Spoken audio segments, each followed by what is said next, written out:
Então agora vamos dar início à segunda parte da análise da entrevista da Marina Silva no Roda Viva. A primeira parte foi sobre exploração de petróleo na Foz do Amazonas e licenciamento ambiental. Vamos ver qual é o tema dessa segunda parte. Bernardo. Ministra, boa noite. Em 2008, segundo o governo Lula, a senhora foi envolvida numa disputa pública com outro ministro, na época o Mangabeira Unger, em torno do Plano Amazônia Sustentável. Ah, sim. A pergunta é sobre o aspecto político, né? No primeiro governo, Marina saiu. Ela está disposta a sair de novo, né? Porque na minha opinião, o que ela deveria fazer, se tivesse respeito pela carreira, pela trajetória política dela, é sair do governo para denunciar que nós estamos ferrados mesmo, que está tudo sendo aprovado, que a Amazônia tá indo para o buraco e ela não consegue evitar. Olha só como são os cachorros, ó. Descansando bonitinha, relaxadão, e aquela ali querendo matar. É o tempo inteiro procurando algum ser vivo que ela possa caçar. Olha, é uma boa imagem, ó. Isso aqui é o agro, é a mineração, é o extrativismo, não descansa nunca, né? Isso aqui é a intelectualidade brasileira pensando, olha aí, ó. Tem Marina Silva no comando, né? Esse aqui, ó, Lula tá no comando, posso ficar tranquilo. Enquanto isso, ó, o agro lá, ó, não para quieto. Qual é o próximo que eu vou matar? O presidente Lula acabou arbitrando aquela disputa a favor do Mangabeira e a senhora resolveu sair do governo. Caso isso se repita agora, nessa disputa pública já, apesar da sua palavra mais diplomática, com Alexandre Silveira, e o governo atropelar o IBAMA, ou interferir politicamente nesse licenciamento na margem equatorial, a senhora considera também a hipótese de, mais uma vez, sair do governo, entregar o cargo? Ah, eu já respondo por ela, né? Claro que não. Ser ministro é muito confortável, muito glamuroso. Da primeira vez ela tinha ambições para sair, né? Até virar presidente da República, abrir um partido, criar uma ONG, sei lá, milhões de possibilidades, né? Agora ela já viu que o partido ela já criou. Nunca foi muito pra frente. Presidente, ela sabe que não tem a menor chance. É a pessoa mais odiada aqui no norte possível, né? Tem um perguntar qual é o político que você mais odeia, não é o Lula. É a Marina Silva. E pelos motivos errados, né? Pelos motivos errados, porque isso é desinformação que Aldo Rebelo fica plantando. Porque Marina é ótima para a turma aqui do desenvolvimento a todo custo. Né? Senão não tinha. A BR 163 não tinha saído da forma como saiu no primeiro governo Lula. Mas vamos continuar, vamos ver a resposta dela. Bem, Bernardo, no caso com o Mangabeira, não chegou a ser uma disputa pública. Porque o Mangabeira entrou no governo, foi para uma secretaria especial e quando ele entrou nós já estávamos fazendo o Plano Amazônia Sustentável, que foi um esforço muito grande, que envolveu 18 ministérios, foram quase 2 anos de trabalho e naquele contexto, quando nós concluímos o trabalho, foi decidido que o Mangabeira iria coordenar o programa Amazônia Sustentável. Isso foi uma das questões. Mas a questão principal, e eu repito isso à exaustão, da minha saída do governo naquela época, foi a pressão que estava sendo feita ao governo pelo Braulio Maggi, pelo Ivo Cassol e por uma parte da bancada ruralista para revogar as medidas do Plano de Prevenção e Controle do Desmatamento da Amazônia, que tinha sinalizado uma tendência de alta. Nós tomamos muita atenção no discurso, né? Tinha sinalizado uma tendência de alta. Não, o desmatamento estava maior do que em qualquer momento da história, né? Por isso que quando a gente fala, quando a gente comemora, é a partir dessa queda que eles provocaram. Mas essa queda também foi passageira. Eu lembro que nessa época eu já estava aqui chegando em Altamira e não tinha tanta notícia nessa época, né? Aqui não chegava a Folha de São Paulo, celular não pegava notícia. Então eu vivia muito mais no mundo, muito menos na notícia. E aí as pessoas comentavam, queda do desmatamento. Eu não estava nem por dentro do negócio de queda do desmatamento. O que eu via era devastação para tudo que é lado. Mesmo no período em que teve a maior queda, eu falava, gente, a Amazônia está indo para o saco. Eu não estava comemorando queda como todo mundo, né? Hoje em dia, olhando em retrospectiva, dá para ver essa queda, né? Mas já subiu de novo, e a subida começou com Dilma. A subida não veio depois do impeachment. E a subida foi consequência do quê? De grandes obras que Marina Silva aprovou. A BR-163, as hidrelétricas do Madeira, Belo Monte. Então ela causou uma queda que justificou e que facilitou a implementação de uma série de obras gigantescas que foram responsáveis pela explosão que veio logo depois. Então não tem que ficar comemorando essa queda para sempre. Aqui, ó, uma coisa da casa, ó. Os cachorros estão latindo pro macaco. Olha só, os macacos vieram comer manga. Ali o macaco, ó. Aí é um saco. Agora que eu tenho o sonho de ter uma casa que o macaco vem comer manga. Essa cachorra psicopata, porque se não fosse ela, o Dogo nem percebia que o macaco estava aqui perto. A psicopata fica latindo pro macaco, sobe na árvore, vai lá, pega o macaco. Ó, o macaco dá uma mordidinha na manga e joga no chão. Aí ele, ó. Cachorro é um bicho chato, viu? Tomamos medidas fortes e a partir daí uma pressão muito grande em termos políticos para revogar as medidas. Naquele contexto, a avaliação foi: vamos tomar a decisão, no meu caso, tomar uma decisão de sair do governo para criar um fato político, para dar sustentação política ao plano de combate ao desmatamento. E isso aconteceu. Foi feita uma verdadeira onda de apoio ao Plano Amazônia de Prevenção e Controle do Desmatamento da Amazônia. O presidente Lula se sentiu respaldado, sentiu sustentabilidade política, manteve o plano e ainda chamou o Carlos Mink para ser o ministro, que foi uma escolha muito bem-vinda. Carlos Mink, que na época eu chamava de palhaço de colete, porque ele só anda com aquele coletinho dele. Cara, olha, eu vou te falar, eu não sou de abordar pessoas na rua, tá? Posso passar no aeroporto, assim, encontrar, sei lá, Aécio Neves, sei lá quem for, eu só olho de longe. Agora, se tem uma pessoa que se eu encontrar na rua, eu falo, cara, parabéns, viu? Tá uma bosta aquela hidrelétrica de Belo Monte que você fez, viu? Parabéns por assinar a licença de construção dessa vergonha, tá? Então o Mink é perfeito para isso, porque ele é um oportunista.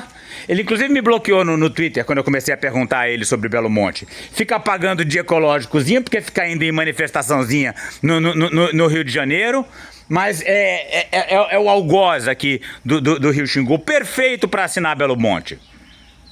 E eu apoiei que ele desse continuidade a todas as medidas, o Fundo Amazônia, o Plano de Prevenção e Controle do Desmatamento da Amazônia.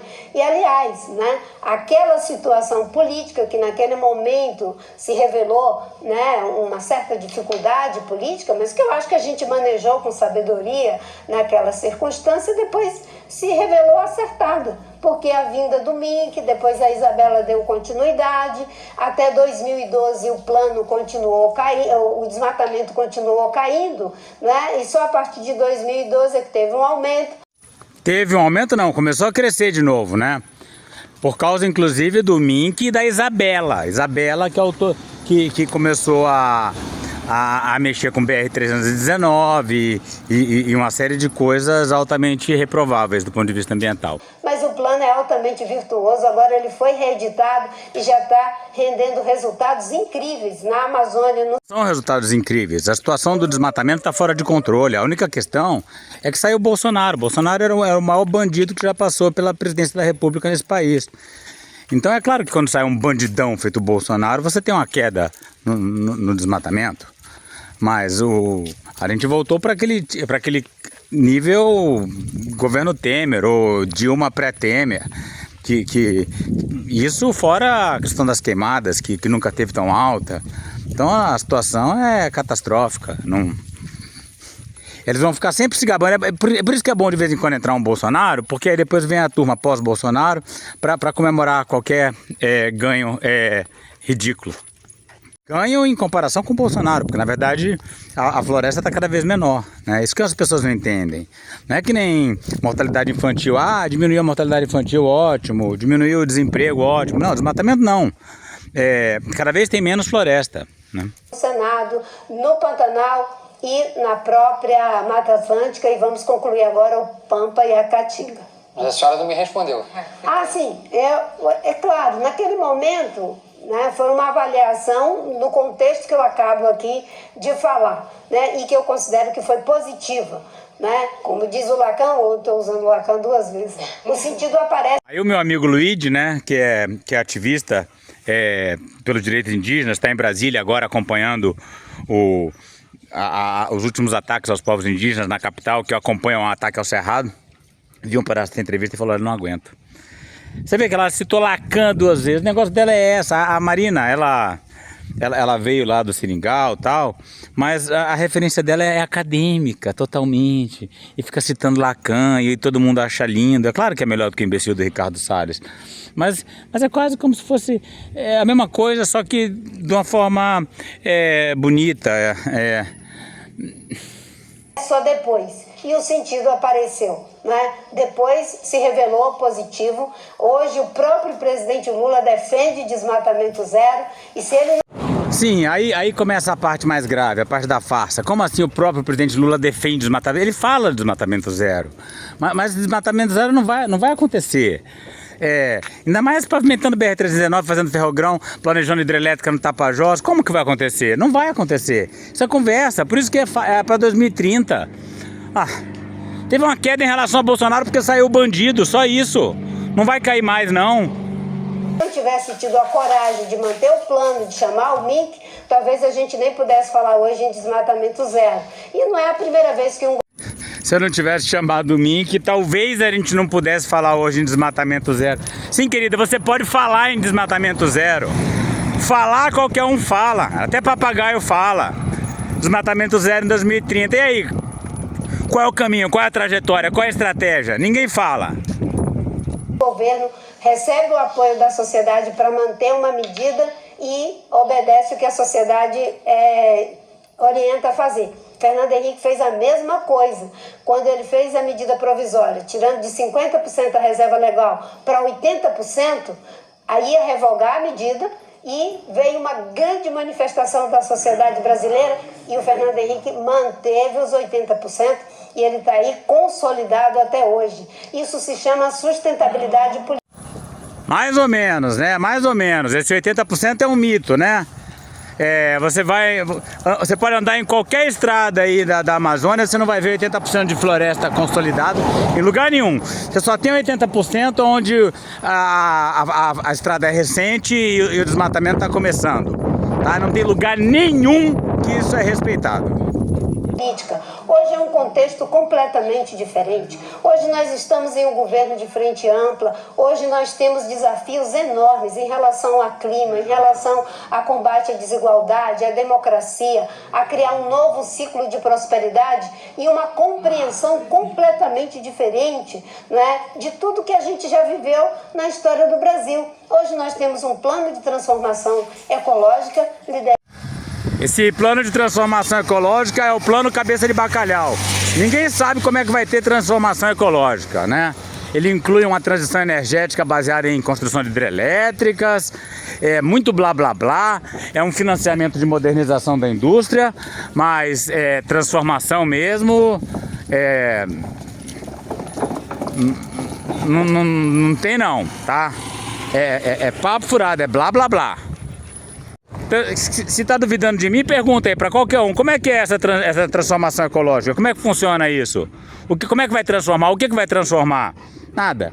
É diversificação de matriz energética, não é redução, porque o petróleo continua crescendo, é modernização da indústria, é o de sempre. Só que agora é tudo com a palavra sustentável. Agora tem negócio de taxonomia de sustentável, que pode botar até pecuária, mineração, pode botar a porra toda. É puro blá blá blá. Pelo ministro da Fazenda, o próprio presidente Lula defendendo com unhas e dentes o desmatamento zero e trabalhando, inclusive, numa agenda que é muito cara, mas muito difícil, que é a desintrusão das terras indígenas. O presidente Lula assumiu essa agenda como uma agenda de governo. É uma agenda... Mais ou menos, né? O garimpeiro continua na terra indígena Yanomami, garimpeiro continua no Caiapó, no Munduruku, mesmo a Piterel aqui ainda tem área invadida, enfim, Cachoeira Seca invadido, Itunitatá invadido, enfim, não... Os resultados são fracos mesmo nessa área. Agenda difícil tem contradições? Existem contradições, mas hoje é um momento completamente diferente e a decisão de me convidar para o Ministério foi uma decisão do presidente Lula. Não é porque eu tenho uma bancada, é porque existe uma frente ampla que é formada por homens, por mulheres, por... Nossa, que ampla, hein? Homens e mulheres. Se fosse mais ampla, tinha o quê? Homens trans, intersex... Bobageira. Essa história de frente ampla é desculpa para tudo agora. Por lideranças partidárias, por pessoas que defendem a democracia, por jovens, por pessoas pretas, pela população LGBTQIA+, e por ambientalistas, que eu repito aqui a frase do Vitor Hugo, é a ideia cujo tempo chegou.